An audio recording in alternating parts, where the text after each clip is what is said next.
Giacinto Achilli was a peacemaking Dominican priest who didn't like the Inquisition that his order ran. He was befriended by his old teacher, who had now been a Jesuit priest for 15 years. During their conversations in 1833, Giacinto got way more than he bargained for. Along with learning about the Jesuits' work worldwide on a general basis, and about their efforts in Italy, he also got some important hints about what the Jesuits' plans were for England.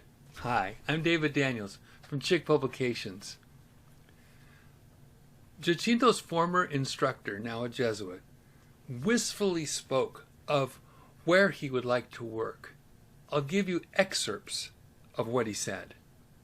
Quote, "Generally, those who are sent into foreign countries are not allowed to return until they've signalized themselves in some praiseworthy manner. It is considered a great favor to be called to Rome, as it is also a heavy punishment to be banished from it. For my own part, I have many times requested to be sent to some foreign country, but I never could obtain my wish. To tell the truth, I should much prefer a mission to England. I differ from my brethren in that respect. Although a Roman, the air of Rome, and more particularly of the Vatican, is too heavy for my liking. My old friends have told me about how they could literally feel this thickness of evil spiritual forces in the air around the Vatican." Back to Giacinto.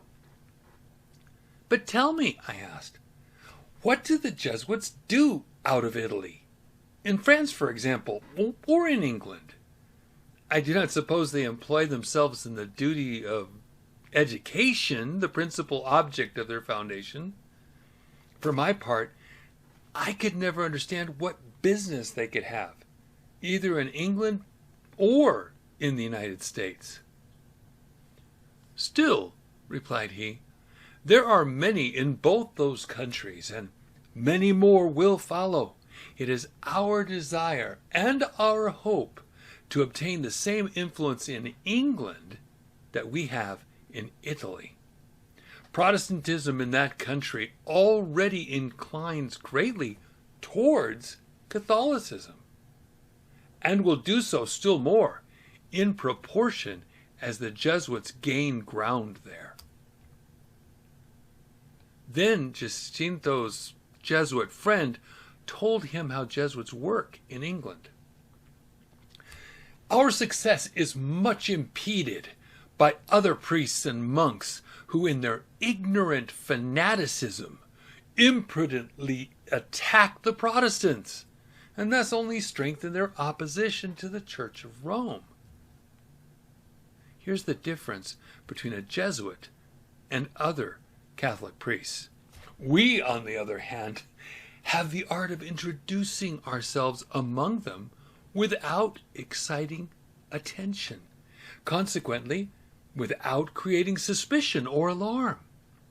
Apparently occupied with our own affairs, we appear to take no notice of other people. We readily associate with them, sit at their tables, and converse on general topics. We never oppose or contradict what they may advance. Do they talk of the Bible? We are ready to talk on the same subject. We always, however, have some strong arguments in reserve, for which most of them are not prepared. Scholastic doctrines which the Bible does not disavow, which are received with great willingness. Jesuits do not attack, they infiltrate. They seem to agree, since they don't oppose us, yet they always have a store of arguments that take our breath away, or that sound so good, we start to question our own beliefs and find ourselves pulled in to agree with them. This happened to me at the Christian Light bookstore back in 1980. I'll read it from my book, Why They Changed the Bible, One World Bible for One World Religion. Compromise only goes one way. 3 months after I returned to the Lord in 1980, I went to my local Christian Light bookstore that used to be in the center of town. That day, standing at the end of the aisle, in the furthest corner of the bookstore, was clearly a Catholic priest. He was a young man in his traditional black outfit. I walked over to him, intrigued at his Catholicism, and began to talk with him about Christ.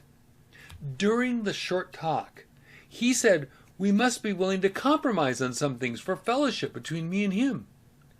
Somehow his next words carried me along like a song. I thought we were both coming to agreement on some doctrines, and all seemed sweet and rosy and agreeable. And then I walked out of the bookstore and got on my motorcycle. The bracing, cool fall air suddenly woke me up. I knew I'd been hoodwinked, but I didn't know how or why I had been so agreeable all of a sudden. I strapped on my helmet and started my bike. Lord, what just happened in there? It's the strangest feeling when you know you've been had. You feel like you've been violated, and yet nothing physical was taken. But he played on my conscience, my want for fellowship, and the false assumption that we needed to agree about anything. I directed my thoughts straight at my Heavenly Father as I started toward the setting sun down Holt Avenue. What I realized as I prayed and rode home was this: compromise with a Roman Catholic only goes one way. They never compromise. They only make you think they did while you do all the compromising. I later learned a Roman Catholic motto: Semper eadem, always the same. No matter what they look like, nothing ever changes. Back to Giacinto's Jesuit friend. Giacinto narrates. Observe now, he continued, our method of proceeding in England. We get acquainted with the Episcopalians, Anglicans, the Church of England.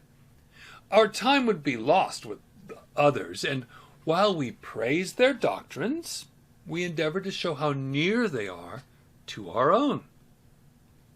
He then went into great detail about Anglican church beliefs and their similarities to Catholic beliefs and practices. Then he said, but it is very different with the Presbyterians, the Baptists, the Methodists, Independents, and others of a similar class. We cannot deceive them into a belief that their opinions approximate to ours. Everything regarding papacy they hold in such abhorrence that, as they express it, they would rather enter into a league with the archfiend himself than with us. How then do we proceed with them? Our efforts are directed to sow enmity between them and the Episcopalians. And from this we derive a double advantage. They cease to trouble themselves respecting us and endeavor to annoy their adversaries.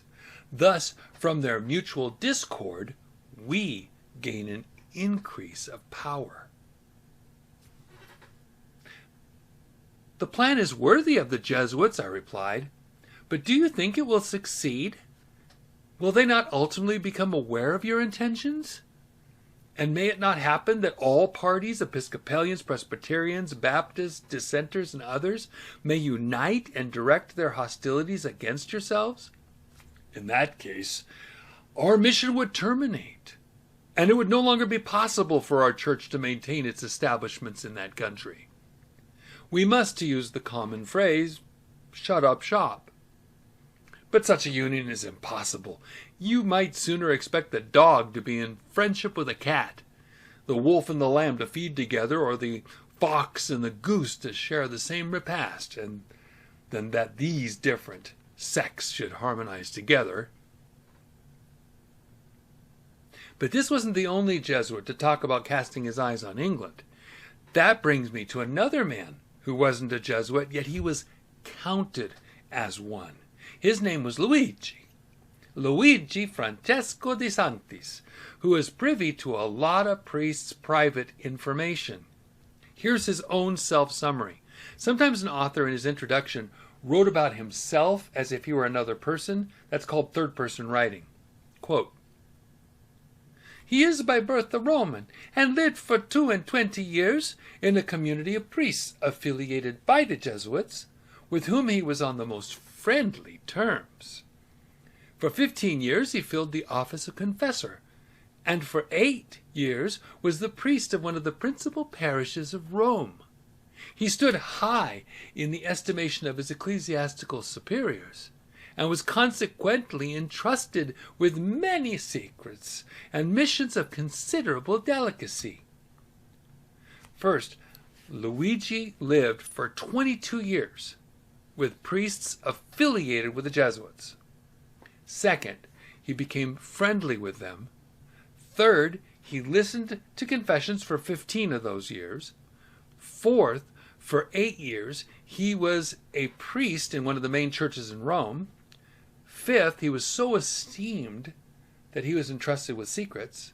Sixth, he had to take care of very delicate issues among those priests. He, Luigi, was the select preacher or confessor of almost all the monasteries in Rome. As the professor of theology, the censor of the Theological Academy in the Roman University, and an associate in many other academies, he was frequently consulted. Cardinal Micara, dean of the Sacred College, and a man in universal repute, selected him as his clerical examiner. He is therefore better qualified than the vast majority to represent Popery as it is.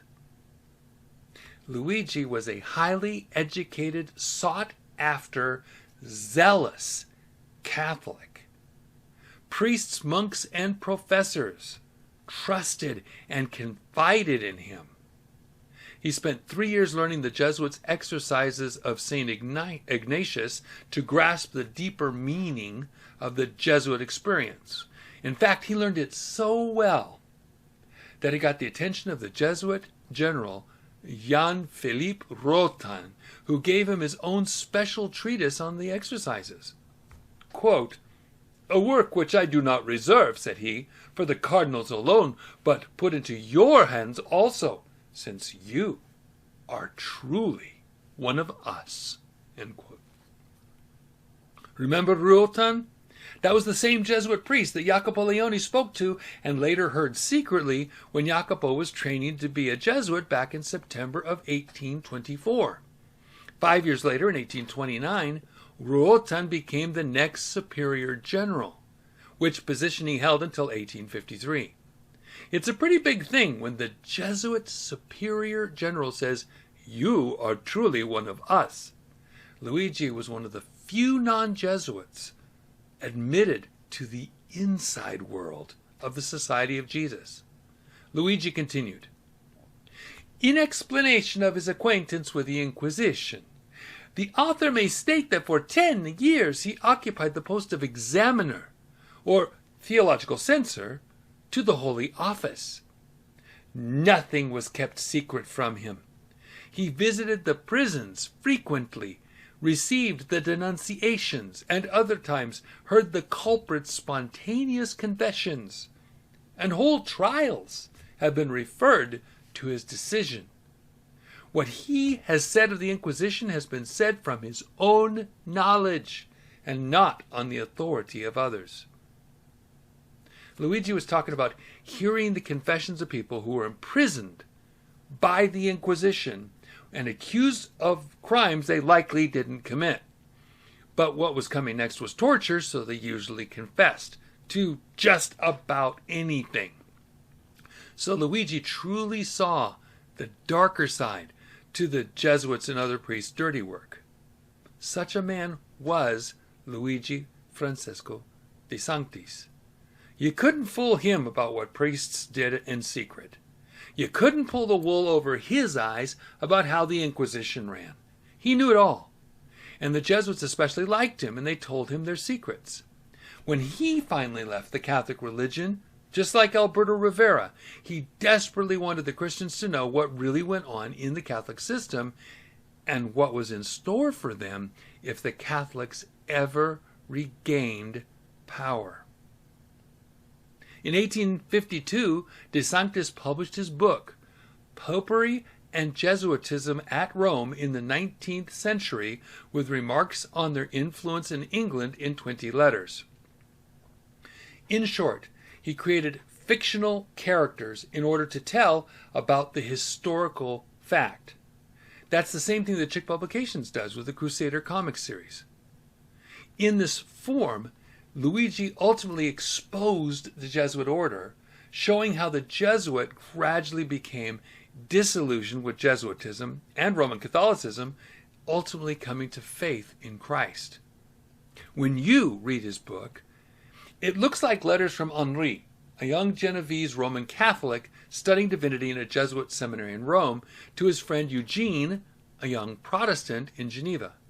With that background, listen to what Luigi revealed about the Jesuits' purpose in England through the character Henri. Despite all the persecution they, the Jesuits, have met with, they have not abandoned England, where there are a greater number of Jesuits than in Italy. That there are Jesuits in all classes of society, in Parliament, among the English clergy, among the Protestant laity, even in the higher stations. I could not comprehend how a Jesuit could be a Protestant priest, or how a Protestant priest could be a Jesuit. But my confessor silenced my scruples by telling me, Omnia munda mundis. All things are pure to the pure. And that St. Paul became as a Jew that he might save the Jews. It was no wonder, therefore, if a Jesuit should feign himself a Protestant for the conversion of the Protestants. In other words, Jesuits pretend to be Christians, like a spy among his enemies. That is not what Paul talked about. Being respectful to people in different religions was completely different from deceitfully pretending to be of a different religion. The English clergy were formerly too much attached to their articles of faith to be shaken from them, and so the Jesuits of England tried another plan. The Church of England was created based upon 39 articles of faith. The Jesuits decided they wouldn't attack them. Instead, they did this, quote, to demonstrate from history and ecclesiastical antiquity the legitimacy of the usages of the English Church, whence, through the exertions of the Jesuits, concealed among its clergy, might arise a studious attention to Christian antiquity. In other words, undercover Jesuits got the Anglicans to debate about the so-called Church Fathers, in trying to see if they were following historical Christianity or not.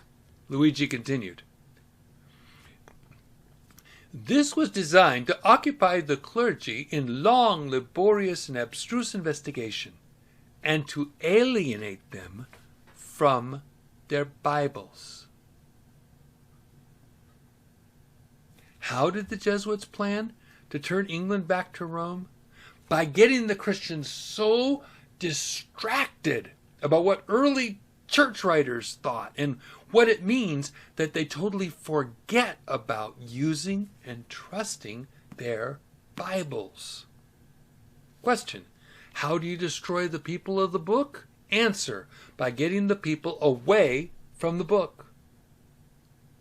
The Jesuits didn't mind joining with Protestants and Baptists. They didn't mind letting Christians do most of the talking. But when they could, they would find doctrines that divide and let Christians fight among themselves. So they would turn their focus from the Scriptures and from their true enemy, the Roman whore of Babylon. Jesuits were glad to use any diversion that would keep Christians from focusing on the holy words of God in English, the King James Bible.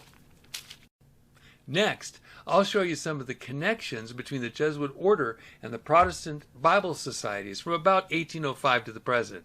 Until then, God bless you and have a wonderful day.